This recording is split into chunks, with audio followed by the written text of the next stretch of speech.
టాలీవుడ్ లో తెరకెక్కిన Hanuman movie box office దగ్గర ఎలాంటి సెన్సేషన్ క్రియేట్ చేసిందో అందరికీ తెలిసిందే. ఈ సినిమా సక్సెస్ తో దర్శకుడు ప్రశాంత్ వర్మ, హీరో తేజ సజ్జకు చాలా మంచి గుర్తింపు వచ్చింది. అయితే ఈ సినిమాలో హీరోయిన్ గా నటించిన అమృత అయ్యర్ కి మాత్రం అనుకున్న స్థాయిలో గుర్తింపు రాలేదని చెప్పాలి. ఇక ఇప్పుడు ఈ బ్యూటీ నటిస్తున్న లేటెస్ట్ మూవీ బచ్చల మళ్ళీ రిలీజ్ కు రెడీ అయింది.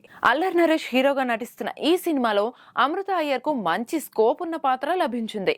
అయితే ఈ చిత్ర ప్రమోషన్స్ లో బిజీగా ఉన్న అమృత తన పెళ్లికి సంబంధించి ఓ స్టేట్మెంట్ ఇవ్వడం హాట్ టాపిక్ గా మారింది. 2024లో చాలా మంది స్టార్స్ పెళ్లి చేసుకున్నారు, మరి అమృత పెళ్లి ఎప్పుడు అనే ప్రశ్నకు ఓ ఇంటర్వ్యూలో ఆమె సమాధానం ఇచ్చింది.